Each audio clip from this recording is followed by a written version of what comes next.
Bonjour à vous. Aujourd'hui, je voudrais m'entretenir avec vous concernant ce qu'est la vie éternelle, selon ce que la parole de Dieu nous enseigne à chacun et également selon ce que le Saint-Esprit a placé en moi. Parce que l'enseignement que je vous présente aujourd'hui a été vraiment fait dans la prière, dans la méditation, a été inspiré par le Saint-Esprit et suivi selon les Écritures de ce que la parole de Dieu nous enseigne. Donc, chacun des points qui vont être présentés, c'est selon ce que le Saint-Esprit a placé en moi. Puis c'est ce que je désire apporter, c'est les vérités de la parole de Dieu, selon ce que le Saint-Esprit a placé en moi, pour ensuite le laisser faire cette œuvre de conviction en chacune des personnes qui vont prendre le temps d'écouter ce message-là. Avant de commencer, j'aimerais apporter certains faits, certaines réalités que le Saint-Esprit me plaçait en moi, plaçait sur mon cœur, qui est important de présenter avant de tomber dans ce qu'est la vie éternelle. Premièrement, je tenais à rappeler, en fait, que autant pour moi que chacun des enseignants qui apportent des enseignements de la parole de Dieu, il y a une responsabilité qui repose sur chacun des enseignants. Parce que la parole de Dieu est très claire à ce sujet, nous rappelant en Jacques 3.1 que ceux qui enseignent, en se présentant devant Dieu, vont être jugés plus sévèrement que les autres. Pourquoi? Parce que, en fait, en enseignant, c'est d'être selon la volonté de Dieu, selon la vérité de la parole de Dieu, de ne pas avoir en réalité déformé la parole, mais de s'en tenir uniquement à ce que la parole de Dieu enseigne pour que les gens puissent être dirigés dans la volonté de Dieu. Donc, si l'enseignement est conforme à la parole de Dieu, super, puis c'est la volonté de Dieu, mais si l'interprétation n'est pas de Dieu, n'est pas du Saint-Esprit, et emmène des gens dans l'erreur, l'enseignant aussi a cette responsabilité-là qu'on a tous à considérer en faisant des enseignements devant Dieu et devant les hommes, que nous sommes jugés plus sévèrement que les autres. Donc c'est devant Dieu, c'est une réalité que le Saint-Esprit m'a très bien convaincu et que j'ai pris. Pourquoi j'ai pris du temps pour bien m'arrêter, prier, méditer, être dirigé par le Saint-Esprit, étudier la parole de Dieu comme il faut avant de présenter ce qu'il avait mis sur mon cœur, c'est justement pour être sûr d'être dans la volonté de Dieu, dans ce que le Saint-Esprit désirait et rester dans les voies du Saint-Esprit et de la parole de Dieu. Ensuite, comme la parole de Dieu nous l'enseigne, c'est pour ça que ce que le Saint-Esprit m'a inspiré, c'est selon et uniquement selon la parole de Dieu.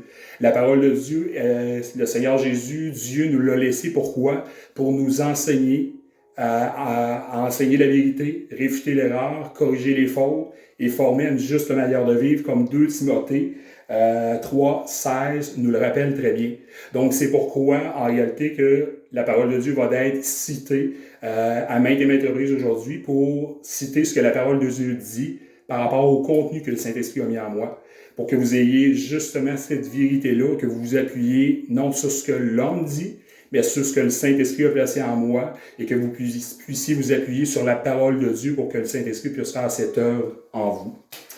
Également, le Saint-Esprit m'amenait parce que justement, avec le message qui m'a inspiré, il m'a amené aussi cette conscience-là que certaines personnes vont sans doute être interpellées, dérangées pour des gens qui sans doute fréquentent les églises depuis de nombreuses années. Je tenais à rappeler justement qu'il ne s'agit pas d'une question de jugement parce que la parole de Dieu, comme Jacques 4.12 nous le rappelle, le jugement revient uniquement à Dieu. Jacques 4.12 nous dit « Or, c'est Dieu seul qui donne la loi et qui peut juger. Lui seul peut à la fois sauver et faire périr. Pour qui te prends-tu donc, toi qui juges ton prochain? » Donc, cette conviction-là du Saint-Esprit est également là en moi. Et c'est vraiment pas dans une optique aucunement de jugement, c'est d'apporter la vérité de la parole de Dieu pour que ce dépôt-là soit fait dans les vies des gens et laisser le Saint-Esprit faire son œuvre ensuite. Et justement, c'est la volonté de Dieu que je désire en présentant ce que le Saint-Esprit a mis en moi, même si je sais que peut-être certains vont être dérangés. Cependant, c'est que si il y a un dérangement, il y a une personne en réalité qui a des questionnements, ça va l'emmener à centrer sur la parole de Dieu. Donc, c'est pour ça qu'en présentant ce message-là, même si le Saint-Esprit me montre très bien qu'il va sans doute avoir certaines personnes qui vont peut-être être dérangées, c'est pas la faveur des hommes que je recherche, mais uniquement celle de Dieu, comme ce qui nous est enseigné en Galates 1.10, qui est écrit « Et maintenant, est-ce la faveur des hommes que je désire ou celle de Dieu? Est-ce que je cherche à plaire à Dieu? Est-ce que je cherche à plaire aux hommes? Si je plaisais encore aux hommes, je ne serais pas serviteur du Christ. Donc, c'est pour ça, en réalité, que la vérité qui va être apportée par rapport à ce que le Saint-Esprit a placé en moi, je laisse le Saint-Esprit faire son œuvre en chacun de vous. Et même si j'ai la conscience que le Saint-Esprit me donne, que peut-être certaines personnes vont être peut-être dérangées ou autres, c'est que mon désir et mon seul désir devant Dieu, c'est que le Saint-Esprit pourra faire cette œuvre de conviction que lui seul a l'autorité de faire pour conduire chacune des personnes qui prendront le temps d'écouter cette vidéo-là à la vie éternelle. Donc, ce qui est question aujourd'hui, ce que le Saint-Esprit a mis en moi, c'est vraiment concernant la vie éternelle. On verra que la vie éternelle consiste premièrement à ce que le salut de Christ, c'est-à-dire ce que Christ a souffert à la croix pour chacun de nous, pour les péchés de l'humanité, c'est la première chose. Et en second lieu vient la conviction du Saint-Esprit. Parce que, comme on verra, sans l'œuvre de conviction du Saint-Esprit, une personne n'est pas sauvée. Une personne n'est pas à la vie éternelle et ne va pas avec Dieu en décédant de cette vie ici-bas, mais est en direction pour l'enfer. Comme la parole de Dieu nous l'enseigne, c'est vraiment ce que les Écritures nous enseignent et c'est ce que je trouve important justement de présenter comme ce que le Saint-Esprit a mis en moi. Donc, le premier point que je voudrais regarder avec vous, c'est le sacrifice de Christ à la croix.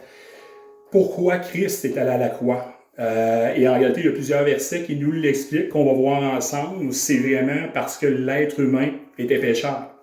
Christ était parfait, sans défaut, était impeccable, et l'être humain ne pouvait pas se sauver par lui-même.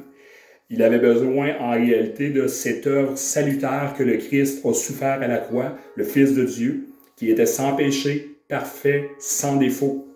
On lit en Matthieu 26-28. Pendant le repas, Jésus prit du pain, et après avoir remercié Dieu, il le rompit et le donna à ses disciples. Il leur dit, prenez ceci et mangez-le, ceci est mon corps. Il prit ensuite une coupe de vin, et après avoir remercié Dieu, il la leur donna en disant, ceci est mon sang, buvez-en tous.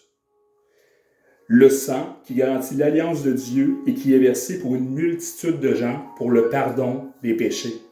Donc, à la croix, on voit que l'être humain, comme on va voir tout de suite après, l'être humain, tous les hommes sont pécheurs. Il n'y a pas un homme qui n'est pas pécheur sur cette terre. Et c'est pourquoi Dieu devait aller à la croix pour nous, lui qui était parfait, pour prendre le poids de nos fautes. Et ce sang, le sang de Christ qui a été versé, nous apporte le pardon des péchés.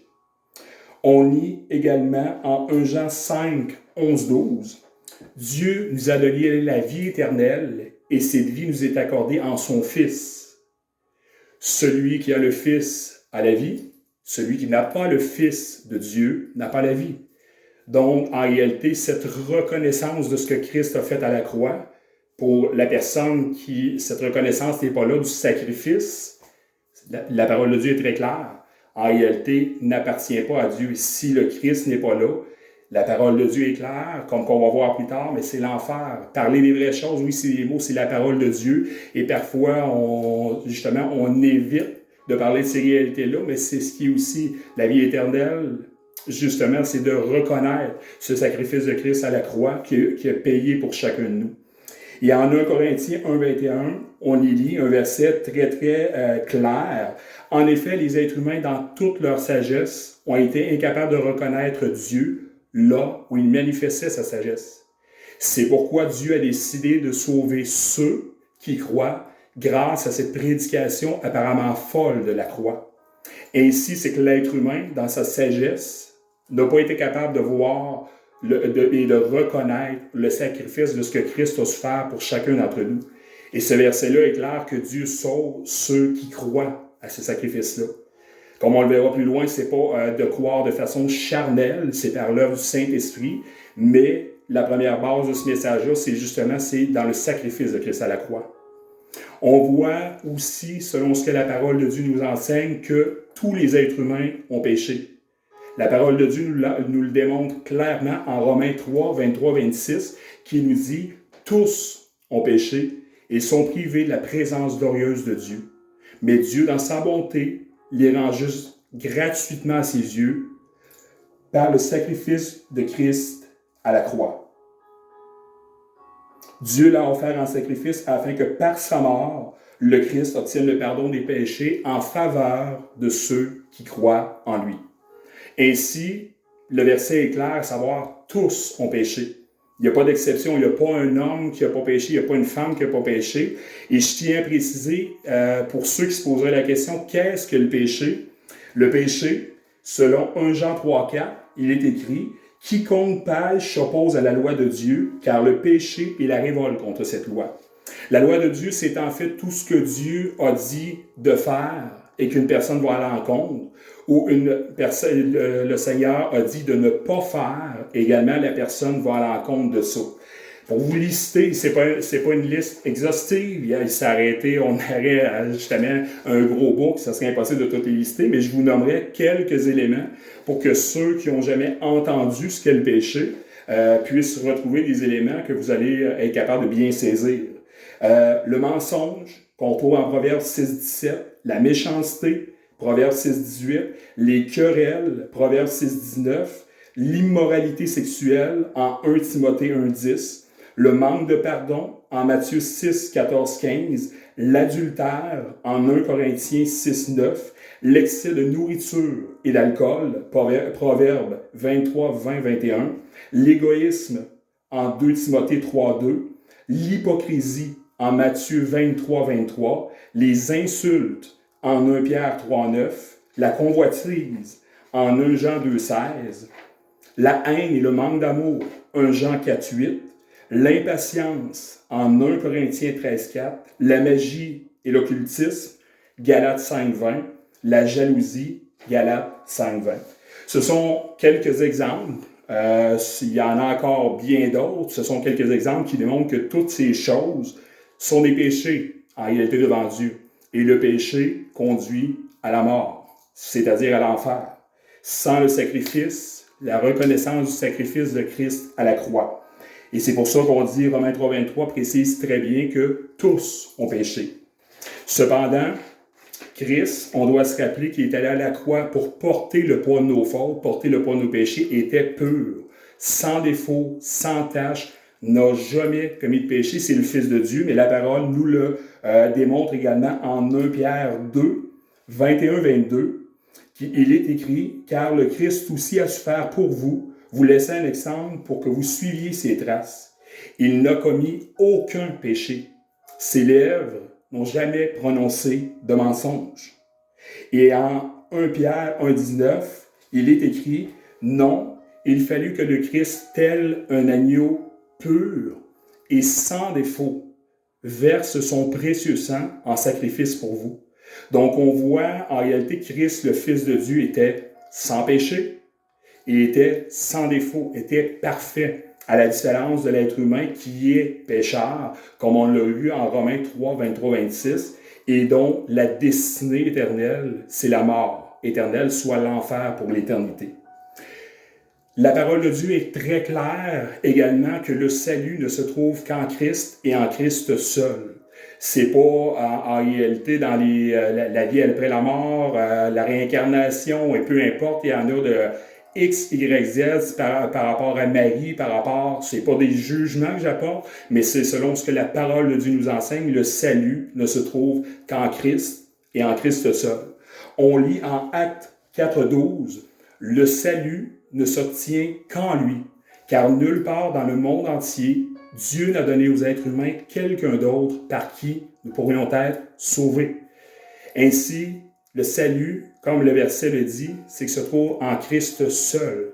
Dieu n'a donné aucun autre, seulement Christ. Et on lit également en 1 Timothée 2, 5, 6, il est écrit « Car il y a un seul Dieu et un seul intermédiaire entre Dieu et l'humanité, l'homme Jésus-Christ, qui s'est donné lui-même comme rançon pour la libération de tous. » Ainsi, il n'y a pas d'intermédiaire. Il y a pas, on pourrait citer Marie, pour certains, c'est leur croyance, mais si on se réfère à la vérité de la parole de Dieu, la vérité de la parole de Dieu, elle est claire, nette, précise. Il n'y a aucun intermédiaire entre Dieu et les hommes. Jésus-Christ seul. Donc, l'intermédiaire, c'est Jésus-Christ. Et pour accéder à la vie éternelle, c'est uniquement en Christ et en Christ seul. Donc, cette partie, en réalité, complète, premièrement, le salut, c'est-à-dire la croix de Christ. Christ est allé à la croix pour chacun d'entre nous qui était pécheurs, et c'est par reconnaissance à ce sacrifice-là qu'on a accès à la vie éternelle. Mais pour reconnaître ce sacrifice maintenant, en réalité, nous avons besoin, comme la parole de Dieu est également claire, comme on va le voir, c'est du Saint-Esprit. Sans l'œuvre du Saint-Esprit, sans l'œuvre de conviction du Saint-Esprit, peu importe que ce soit une prière de repentance, que ce soit des œuvres, que ce soit... Peu importe, on pourra en lister maintes et maintes exemples, mais sans l'œuvre de conviction du Saint-Esprit, on n'a pas accès à la vie éternelle. Donc, sans cette conviction-là, c'est la mort éternelle, soit l'enfer. La parole de Dieu est très claire. On lit en Jean 16:8, excusez, « Et quand l'Esprit sera venu, il convaincra le monde en ce qui concerne le péché, la justice et le jugement de Dieu. L'autorité de convaincre l'être humain de son état de pécheur et à apporter la conviction, comme Jean 16:8 le rapporte très bien, revient uniquement au Saint-Esprit. Aucun homme, je n'ai pas d'autorité pour vous convaincre. Aujourd'hui, c'est le dépôt de la vérité de la parole de Dieu, de ce que le Saint-Esprit a placé en moi, pour ensuite laisser le Saint-Esprit faire cette œuvre-là pour les gens qui auront un cœur disposé à ce que le Saint-Esprit fasse cette œuvre de conviction, comme Jean 16:8 le dit. On lit également en 1 Corinthiens 2:14. L'homme qui ne compte que sur ses facultés naturelles est incapable d'accueillir les vérités communiquées par l'Esprit de Dieu. Elles sont une folie pour lui. Il lui est impossible de les comprendre, car on ne peut en juger que par l'Esprit. Ainsi, on voit, comme ce verset-là l'enseigne, c'est même si l'homme, avec sa raison, sa réflexion, sa pensée s'arrêtait, la parole de Dieu est très claire, sans l'Esprit de Dieu ici, l'homme qui ne compte que sur ses facultés naturelles, c'est-à-dire son intelligence, que oui, ça vient de Dieu, l'intelligence, mais de dire je réfléchis, je pense, et le Saint-Esprit n'a pas pu faire cette œuvre parce que le cœur n'était pas disposé, ce n'est que charnel et non spirituel. Et c'est l'être humain, comme le verset est très clair, ne peut pas comprendre, donc, en réalité, ce que Christ a fait à la croix, parce que c'est une œuvre du Saint-Esprit. Et on va renchérir avec Jean 6:63, où il est écrit, « C'est l'Esprit de Dieu qui donne la vie.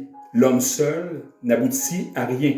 Les paroles que je vous ai dites sont esprit et vie. » Ainsi, la parole de Dieu, les paroles que je vous ai dites, c'est la parole, ce que le Seigneur nous a laissé comme enseignement. Il est clair en Jean 6:63 que ces paroles-là sont esprit et vie. Et c'est le Saint-Esprit qui donne la vie. Donc, si le Saint-Esprit n'est pas là pour convaincre, comme Jean 16:8 le dit, ce n'est encore là que la chair. Ce n'est que l'homme, ce n'est que de l'hommerie, et ce n'est pas la vie éternelle. Parce que pour avoir accès à la vie éternelle, comme c'est clair, en réalité, le Saint-Esprit a besoin de faire cette œuvre-là dans le cœur et l'âme de la personne pour la conduire à la vie éternelle, à la reconnaissance du sacrifice de Christ à la croix et à la conviction de son état de pécheur. On voit également dans la parole pourquoi c'est uniquement le Saint-Esprit. La parole de Dieu nous enseigne clairement que c'est une décision qui est humainement impossible. L'être humain, comme on vient de le voir par les facultés naturelles, ne peut pas accueillir les vérités spirituelles. Ça lui prend l'Esprit de Dieu. Et on voit que c'est une décision qui est humainement impossible. En Marc 10, 26-27, et il y a de nombreux exemples dans la parole de Dieu, il est écrit, les disciples étaient de plus en plus étonnés, et ils se demandèrent les uns aux autres, mais qui donc peut être sauvé?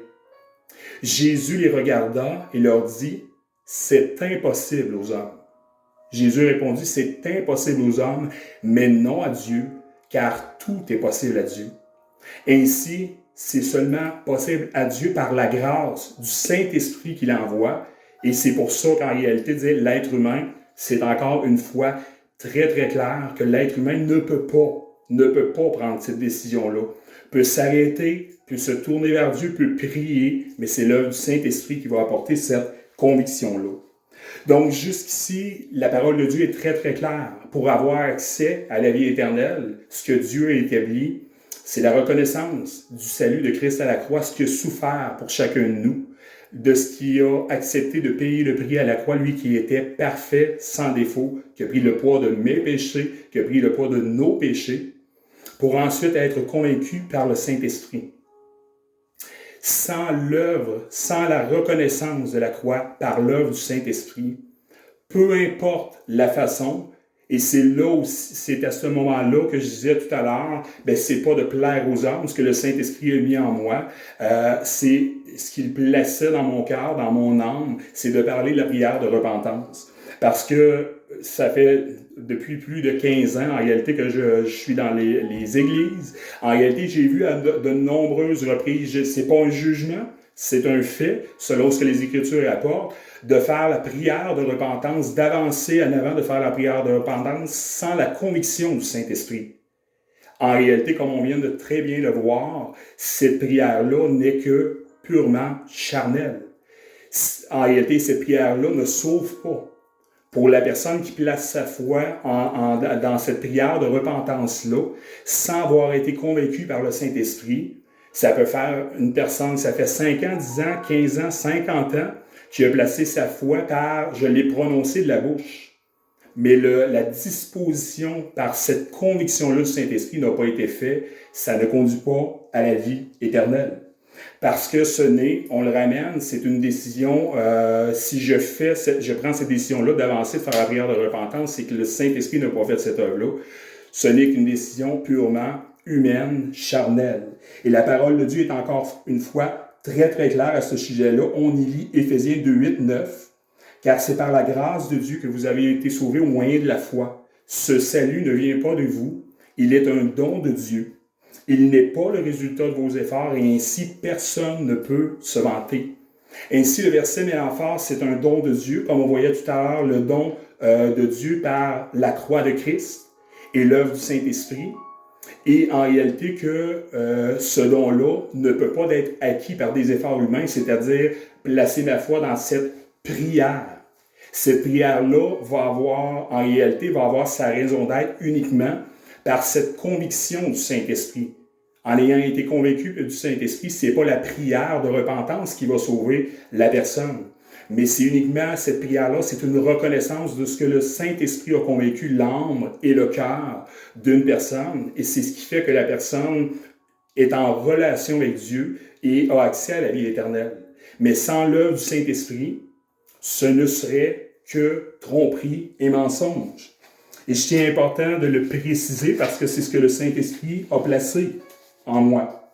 On doit se rappeler en réalité, comme la parole de Dieu dit, que le mensonge, Dieu, comme on l'a vu tout à l'heure, de sa bouche, il n'a prononcé aucun mensonge, était parfait. Par Jean 8, 44, on dit « Vous avez pour père le diable et vous voulez accomplir les désirs de votre père. Il a été meurtrier dès le commencement. Il ne se tient pas dans la vérité parce qu'il n'y a pas de vérité en lui. Lorsqu'il profère le mensonge, il parle de son propre fond.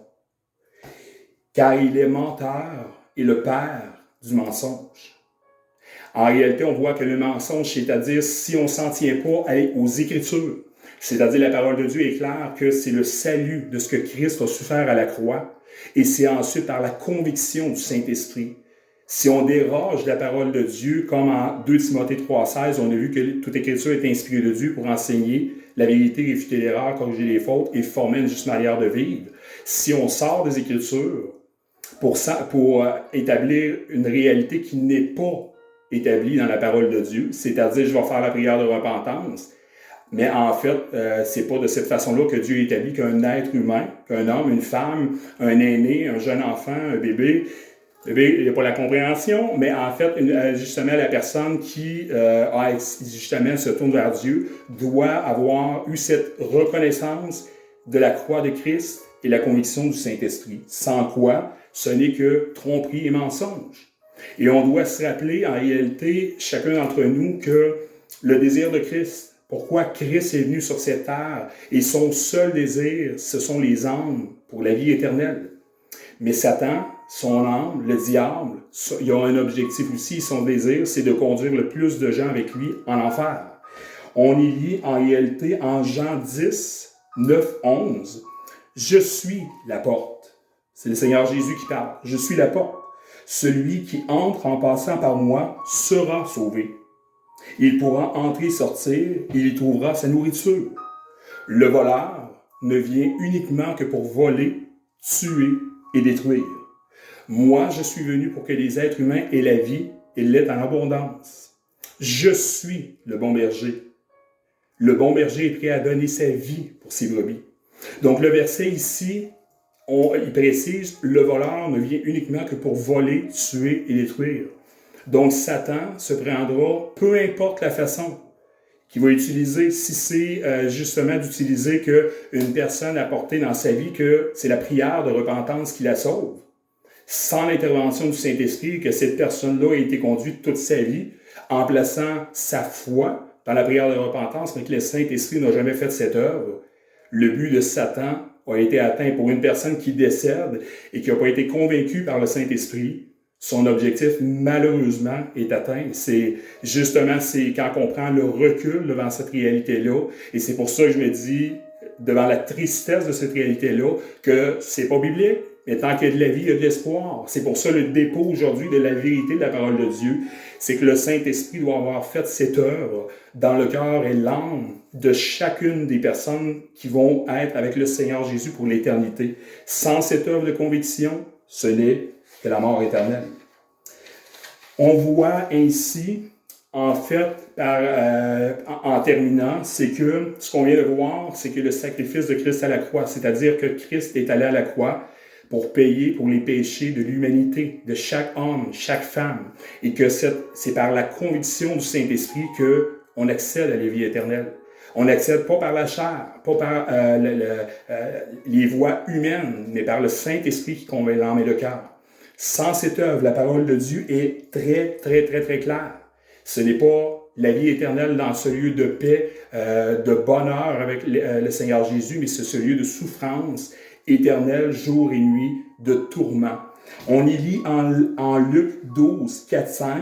« Je vous le dis à vous, mes amis, ne craignez pas ceux qui tuent le corps, mais qui ensuite ne peuvent rien faire de plus. Je vais vous montrer qui vous devez craindre. Craignez Dieu qui, après la mort, a le pouvoir de vous jeter en enfer.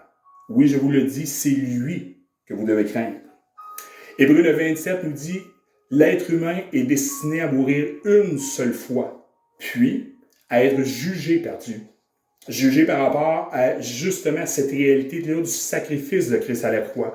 Et si en réalité cette conviction-là du Saint-Esprit n'a pas eu lieu, le jugement, c'est une direction pour l'enfer, celui de souffrance éternelle.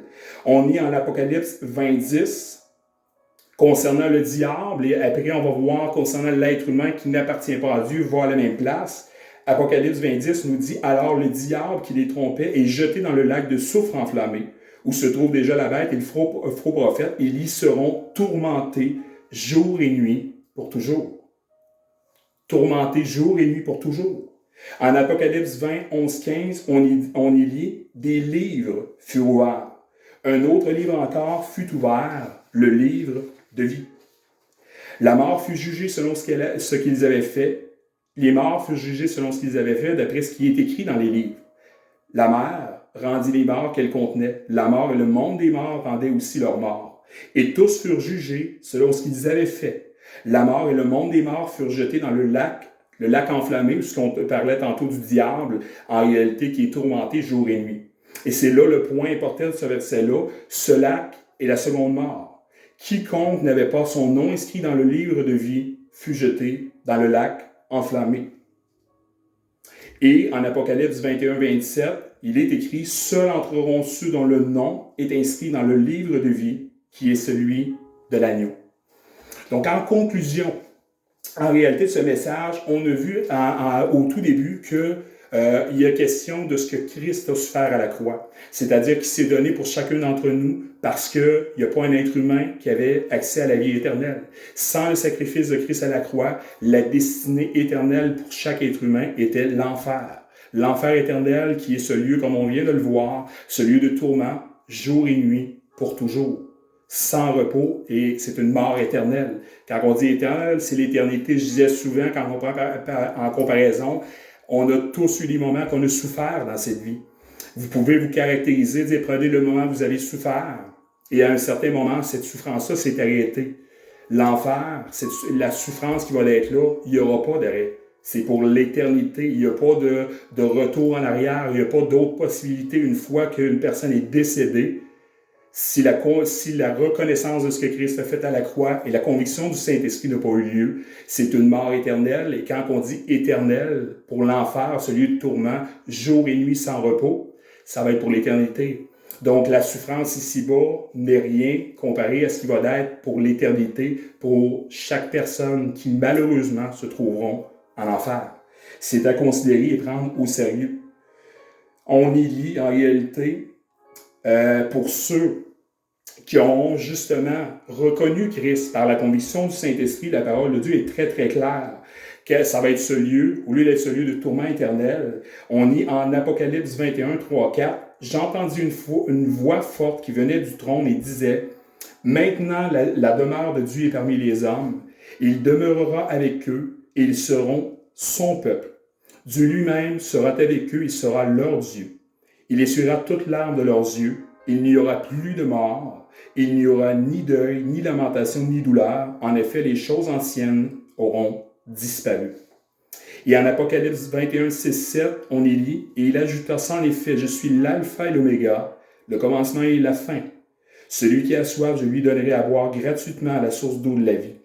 Quiconque aura remporté la victoire recevra de moi ce don. Je serai son Dieu et il sera mon fils. » Pour avoir accès, justement, comme on a pu le voir, à cette réalité-là, c'est par la conviction ensuite du Saint-Esprit. Et maintenant, je voudrais parler, pour conclure, en fait, justement, ce que Dieu établit, c'est pour la personne qui n'a pas fréquenté les églises, qui n'a pas lu la parole, que c'est un premier contact avec ce que la parole de Dieu enseigne, ou pour la personne qui a fréquenté les églises, qui a posé sa foi sur une foi qui était plus charnelle, c'est-à-dire sans conviction du Saint-Esprit par cette prière prononcée de la bouche de repentance, mais sans œuvre du Saint-Esprit, la parole de Dieu est claire. C'est-à-dire, en réalité, que si vous demandez avec un cœur sincère, vous priez Dieu avec un cœur sincère, le Saint-Esprit, Dieu vous accordera le Saint-Esprit, celui dont vous avez besoin pour avoir accès à la vie éternelle, par cette conviction que lui seul apporte. On lit en Psaume 145, 18, « Le Seigneur est proche de ceux qui l'appellent, de tous ceux qui sont sincères en l'appelant. » C'est-à-dire en prononçant ces mots de prière, en priant Dieu, en intercédant, en lui demandant le Saint-Esprit avec un cœur sincère, Christ, Dieu, va répondre. Luc 11, 13 est très clair également. « Si donc, méchants comme vous l'êtes, vous savez donner de bonnes choses à vos enfants, à combien plus forte raison le Père céleste donnera-t-il le Saint-Esprit à ceux qui le lui demandent? » À ceux qui lui demandent, c'est-à-dire qui intercèdent, qui prient Dieu pour recevoir le Saint-Esprit. Avec ce cœur sincère, comme on a vu en Psaume 145, 18, Dieu va répondre parce que c'est conforme à sa volonté. Une prière conforme à la volonté de Dieu, Dieu répondra. Et on le voit en 1 Jean 5, 13, 15. « Je vous ai écrit cela afin que vous sachiez que vous avez la vie éternelle, vous qui croyez au nom du Fils de Dieu. » Nous pouvons regarder à Dieu avec assurance. C'est ici le point essentiel, car il nous écoute si nous demandons quelque chose de conforme à sa volonté. Sachant donc qu'il nous écoute, qu'il écoute nos prières, nous avons aussi la certitude d'obtenir ce que nous avons demandé. Ainsi, une prière conforme à la volonté de Dieu, c'est intercéder avec un cœur sincère pour recevoir le Saint-Esprit, pour avoir accès à la vie éternelle par cette conviction du Saint-Esprit. Dieu va se faire un honneur de répondre à cette prière-là pour vous donner accès à la vie éternelle en Christ, pour qu'au moment de quitter ce monde, c'est-à-dire au moment de la mort, du décès, en se présentant devant Dieu, car la parole de Dieu, comme Jean en Hébreux 9, 27, tout être humain est destiné à mourir une seule fois, puis à être jugé par Dieu. Tous comparaîtront devant Dieu. Ainsi, en se présentant devant Dieu, avoir accès à cette vie éternelle pour l'éternité. Quand on parle de vie éternelle, c'est justement ce lieu dans la présence de Dieu pour l'éternité. Je termine avec un mot de prière en fait, je voudrais aussi laisser quelques versets, c'est-à-dire en Jacques 1,21, ce que je peux vous souhaiter. Il est écrit « Accueillez avec humilité la parole que Dieu plante dans votre cœur, car il a le pouvoir de vous sauver. C'est mon désir devant Dieu aujourd'hui. Et c'est là que je veux prier Dieu. En réalité, prendre ce temps de prière avec vous devant Dieu. Seigneur Jésus, on veut se tourner vers toi, on veut intercéder, Seigneur, que tu puisses, par ton Saint-Esprit, Seigneur Jésus, rencontrer les cœurs des gens qui vont avoir pris ce temps devant toi, ce temps pour écouter ta parole, ce que tu, Saint-Esprit, t'avais déposé dans mon cœur et dans mon âme pour faire le dépôt de ta parole, c'est-à-dire le dépôt de la vérité dans leur cœur, dans leur âme, et que Saint-Esprit, vraiment, que c'est par toi, en réalité, qu'ils vont vivre cette conviction qu'on a pu voir, que toi seul as l'autorité d'apporter à l'âme et au cœur humain, face à ce que Christ a fait à la croix et l'état de pécheur, que l'être humain, sans ce sacrifice et sans cette conviction, n'a pas accès à la vie éternelle, mais à la mort éternelle, c'est-à-dire l'enfer. Et que Saint-Esprit, par cette conviction, tu vas justement diriger ces âmes vers toi, Seigneur Jésus, pour que chacune de ces âmes que tu connaissais déjà, comme Psaume 139, 16, tu nous le rappelles, Seigneur. Tu connaissais ce moment que je présente aujourd'hui sur ma vie et tu sais quelles personnes vont être rencontrées en réalité par ce dépôt qui a été fait dans leur vie. C'est vraiment ma prière sincère devant toi, Seigneur. Que Saint-Esprit, tu conduis les cœurs et les âmes à la repentance par cette œuvre de conviction, Saint-Esprit, que tu fais et que tu es le seul qui a l'autorité de faire.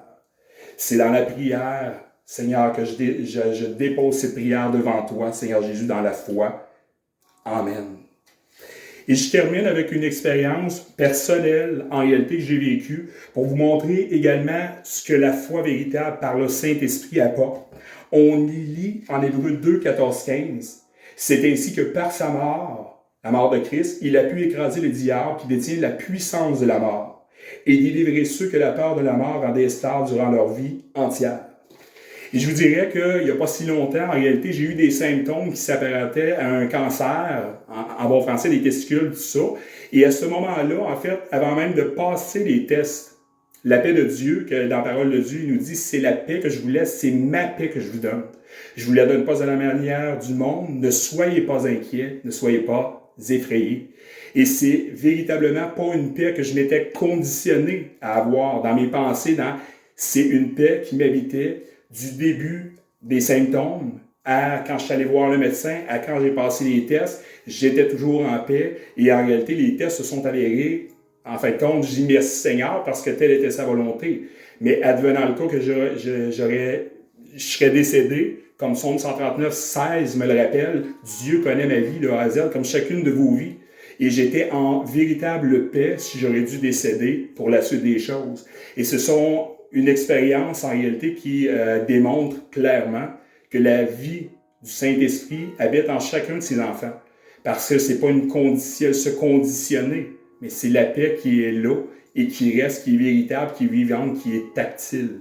Donc, je vous souhaite vraiment, par ce dépôt en réalité, que vous allez avoir pris le temps d'écouter ce message-là que le Saint-Esprit avait placé en moi. Je vous souhaite sincèrement que le Saint-Esprit fasse cette œuvre dans chacune de vos cœurs, de vos âmes, et que vous ayez la grâce et le privilège de rencontrer véritablement Christ par le sacrifice de Christ à la croix et l'œuvre du Saint-Esprit qui vous conduit à la vie éternelle.